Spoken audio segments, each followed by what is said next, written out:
Hello everybody, and welcome back to Let's Play Escape from Monkey Island. Last time... That's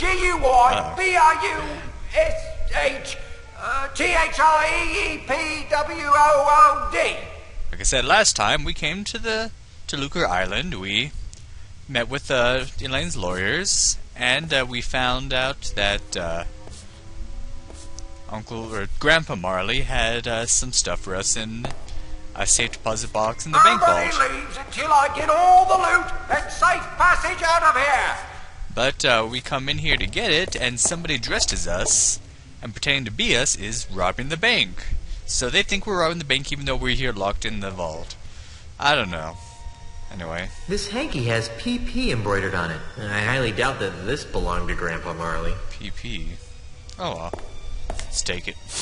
This thing reeks. Alright. So a few things were left behind, because that guy took the whole chest of stuff, but, oh hey. It's a small packing sponge. Various sponges, a handkerchief, Come up with your hands up. a sword, and some, police guy, I'm assuming, is trying to negotiate with the robber. I said don't move. Who lives in a pineapple under the sea? No, not that kind of sponge. Well, kinda, but not same shape. Anyway. It's an old cracked sword. Well, better than nothing, I guess. Cypress Threepwood. No, you're not. Anything in the vault? It's still open. Cypress Threepwood. Anything left behind? Cypress There seems to be Threepwood. something up, dude. inside. It's a music box. Okay.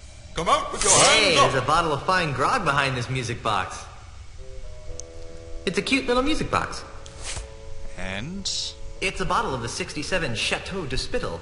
A fine vintage grog with an insouciant flavor and a saucy aftertaste. a saucy aftertaste. I'm not sure if that applies to wine. We've got you surrounded. So we've got a few things. It's an empty safe. Well, let's try to get out of here now. 'Cause not only can we look at the door, we can also look at the hinges. Well, I can't remove it with my bare hands. I It's one of the said hinges don't that holds this move. door in place. It's one of the hinges that holds this door in place. Let's see. Let's see if we can't pry it open.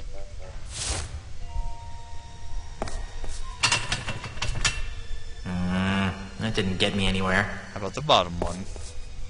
There we go. I broke the hinge off, but I broke the sword too. Huh. Well, now there's a crack in the door. There's a little space between the door and the frame. Come on. The sword seems to be widening the crack a bit. But it's... Can we open it now? If I could open it, I wouldn't be trapped in here. No, but we have a wide open crack. Yes, we do. Don't be With a the sword hero. jammed in there, the gap is larger. Now, here's what you're supposed to do. I don't know how. This is kind of a lateral thinking right here. Use the sponges. Your lawyers have negotiated a settlement. Now drop everything and come out. My lawyers are fired. I guess since there's not much to do it, like you don't have very many items, it's not like you will have a hard time figuring this out eventually. But put all the sponges in there, and we have some fine grog. We pour those on these sponges. Just send out the hostages and I'll see what I can do for you.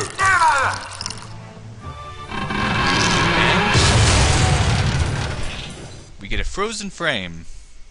Oh, it pops open. There we go. I'm free! So long, suckers. And remember, you've just been robbed by Guybrush Threepwood. Hey! Where'd he go? I don't think he's that Hey, what's all the stupid. commotion? Get him! Ah! You're under arrest, Mr. Threepwood. Right. Down to the jailhouse with you. Actually, if you go back to when Guybrush stepped out of the vault, there's a wanted poster on the right with a familiar-looking face on it. So go back and All look. right, you. Didn't your mum ever explain that bank robbery isn't nice? It wasn't me, it was the no-nosed bandit. Right. No-nosed bandit. Or perhaps it was the guy we caught red-handed. Are you serious? Although we haven't found the loot yet. To find it with the real robber. So let me go and get cracking. Detective work isn't my job. If you want to clear your name, you've got a few things to do. Okay, what? I need the perpetrator, I need proof he was at the scene of the crime, and I need proof that he committed the crime. You know, it'd be a lot easier if I could just bribe you. I'll ignore that, Threepwood. Around here, we do things by the book. Now, since this is your first offence, you'll be placed under house arrest. I get to go back to the mansion and play with Timmy? No, you are confined to Luca Island. You are not permitted to leave until and unless you are cleared of the crime of bank robbery. To make sure you don't leave, you are required to wear the Voodoo anklet of extreme discomfort. I was wondering about that. It's rather uncomfortable. Can you loosen it? Well, that wouldn't be the point then, would it? It gets a lot more uncomfortable if you try to leave the island. At least I'm not in jail. Well, this was just supposed to be a simple trip, but of course, something goes wrong. So, yeah, we have a quest now to find the robber, prove that he was at the scene of the crime, and prove that he committed the crime. Oh boy. Alright, so let's talk some more with the inspector. And who... That guy in the back looks familiar. Yeah, you know who that is. Inspector? Yes? I'm innocent. It was the no-nose pirate that robbed the bank. Who? Peg-nosed Pete. Listen, if I had a monkey for every time some penny ante crook tried to pin their criminal malfeasance on Peg-nosed Pete, I'd have enough monkeys to work out a reasonable sequel to Hamlet by now. So what you're saying is that you don't believe me? No. Peg-nosed Pete. Why don't you believe that Peg-nosed Pete robbed the bank? Because, Mr. Threepwood, it's just not Peg-Nose's style. If Peg-Nose had robbed a bank, he would have snuck in under the cover of darkness, used a clever series of weights and pulleys to open the vault, and would have absconded with the loot without leaving a trace of his presence. Peg-Nosed Pete would never simply enter a bank in the middle of the day, waving a pistol around like a common thug. It's beneath him. Beneath him? He sounds like a criminal. Just for the sake of argument, what would it take to prove my innocence? Well, since you don't have an alibi, you'd have to turn the finger of blame towards the real culprit. Great! How do I do that? Off the top of my head, I can think of 3 things that would do the job. A. New evidence would have to surface, linking the so-called real perpetrator to the crime. All 2. right. The stolen bank loot would have to be recovered. And Z. The real criminal would have to be caught and brought to justice. That should be a piece of cake for a pirate with a keen analytical mind like myself. I'll keep your cell warm. Hey, Guybrush has solved puzzles for 3 different games before. I think he can do fine for this one. Can you remove this voodoo anklet? I really need to get back to my wife. Sorry, you're stuck on this island until your trial arrives. Or until you manage to prove that you're innocent. Serious? When can I expect my trial? As soon as the judge returns. Great, when's that? He should be back within a few weeks, when his vacation's over. A few weeks? I need to get back to Melee Island today. Well, I guess you should have thought of that before you went and robbed that bank now, shouldn't you? But I'm innocent. Tell it to the judge. Well, yeah, so we can't hope for a fair trial. We're just gonna have to catch the real criminal. Wow, this voodoo anklet sure is uncomfortable. That's why it's called the Voodoo anklet of extreme discomfort. How's the investigation going? What investigation? You were caught red-handed. I'm just waiting for the judge. Oh. You're not going to lift a finger to help me, are you? No. But what about justice? Haven't you heard? Justice is blind. Not to mention lazy, apparently. Quiet, you. Yeah, that's the, if you don't recognize the voice, that was actually the cop that was trying to negotiate with Pig-Nosed Pete, a.k.a. Guybrush Threepwood. But, I don't know how he... game logic, whatever. I think that's the funny thing, is that logically Guybrush couldn't have done it, but there's still... I don't know. How do I go about proving my innocence again? Catch the real perpetrator, recover the loot, and come up with evidence to back your story up. Oh, yeah. Alright. Where can I find Peg-Nosed Pete? If I knew that, he'd be locked up right now. Because he framed me for robbing the bank? No, because he's wanted for approximately 300 other crimes on Luca Island. Oh, well. Alright. Well, I better get out there and prove my innocence. Stay out of trouble. And what's over here? Tin of chicken grease randomly set on the ground. Ew, greasy. I guess they use it on these Iron Maiden spikes to allow smooth impaling. Oh, well, there you go. Let's take it. Iron Maiden! Excellent! I have no idea why I said that. Oh, man, I love stuff like that. I know I always say that. It says, Contra leges marinas latrocinium maris est. I think that means... Actually, I have no idea what it means. somebody translate that for me? I might have to like put a note as to what that means or something. But look what we have here, but Otis in jail again, pacing around just like in Monkey Island 1. Otis, what are you doing here? I'm a victim of society. Let me guess. You were framed, right? How did you know? Just a hunch. Some old guy with a weird accent accused me of stealing flowers from his front yard. Flowers again. What is it with you and flowers? It's a plot, I tell you. People are to make me seem less fearsome and piratey by accusing me of being the kind of pirate who likes to pick flowers. If it's any comfort, Otis, I never found you all that fearsome to begin with. Go pick a pack of pussies. When are you due to be released? He'll be released just about the same time you prove your innocence. Hey, just because my captain is a notorious bank robber, there's no reason to take it out on me. Dude, Otis, shut up. You're not helping. I'm feeling an incredible feeling of deja vu. Would it help if I gave you a breath mint? Wait, it's past. Breath mint, get it? Because See you later, Otis. You're gonna get me out of here, right? Oh, okay. Anyway, Now there's a manly pirate. look at that picture. Actually, kind of looks like Solid Snake. Look at that. Alright. It says, Oh, Contra yeah. leges marinas latrocinium maris est. I think that means seize the day. No, that's Carpe Diem. It says, Contra leges marinas latrocinium maris est. I think that means buyer beware. It says, Contra leges marinas latrocinium maris est. I think that means no smoking.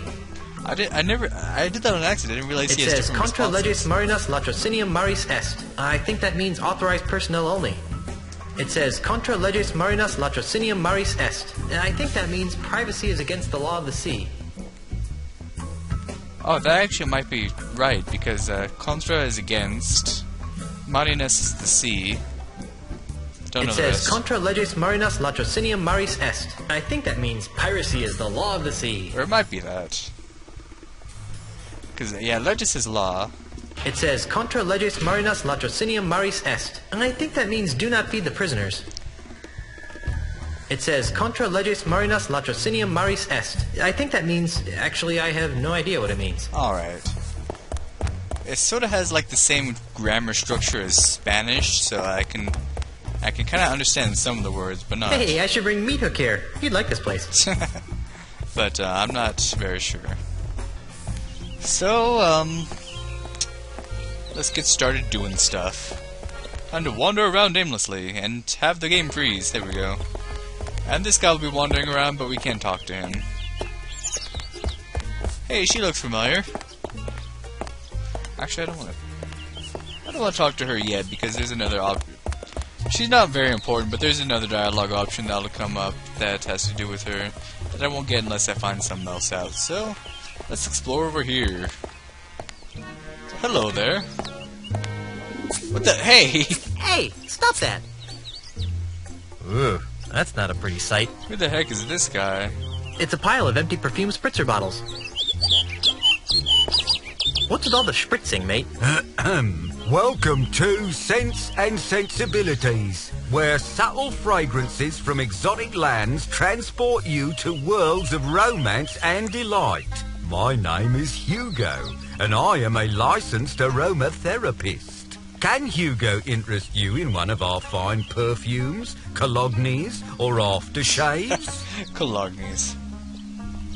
Aren't you a little piratey for a perfume salesman? Hugo's not a pirate.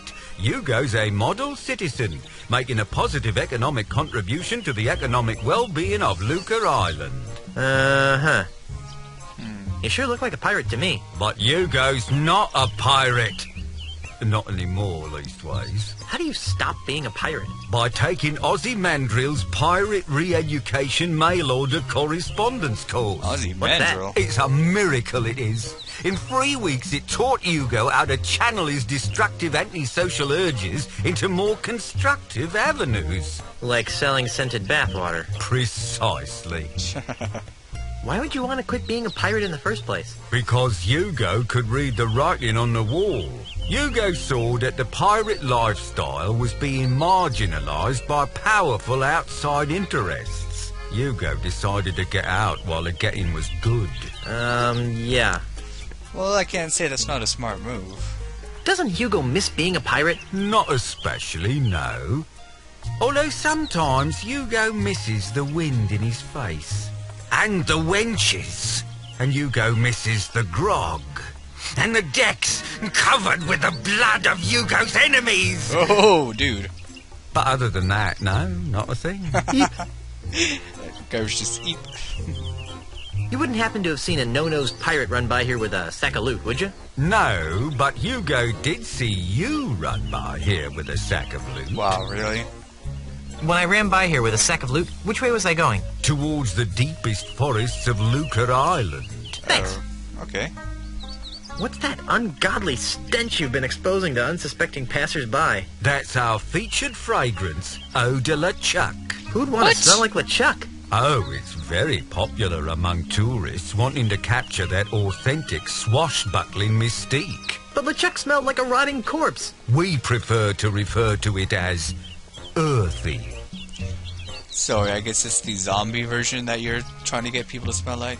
Eau de LeChuck's really that popular? Oh, yes, sir. In the last few hours, Hugo's gone through dozens of sample bottles. I don't think that counts. Smell you later. Thank you for your patronage. Please come again. Well, there are a ton of those discarded bottles, so let's take one. I'll just take one. Alright. No, don't! Hey, stop that! Ah. It's a full bottle of perfume. And... Let's take some cologne. Why not? Hey, stop that! He's not gonna stop spraying me, is he? What else is there around here? House of Sticks? So I can't go around back, I have to go this way. Those are the two buildings you can't do anything about, but let's go into House of Sticks.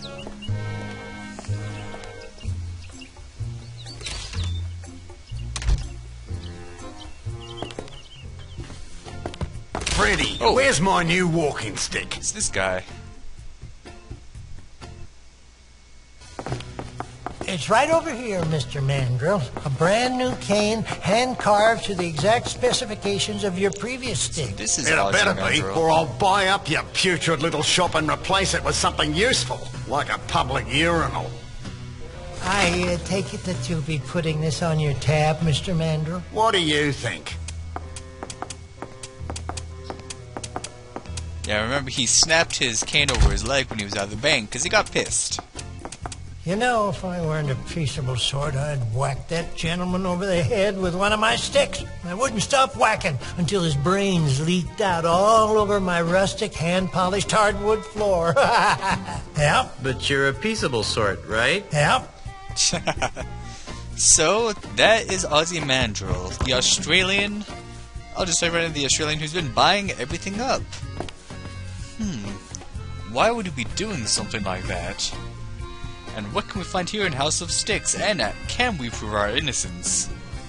We just have to find out in the coming episodes of Let's Play Escape from Monkey Island. Thank you for watching and have a good day.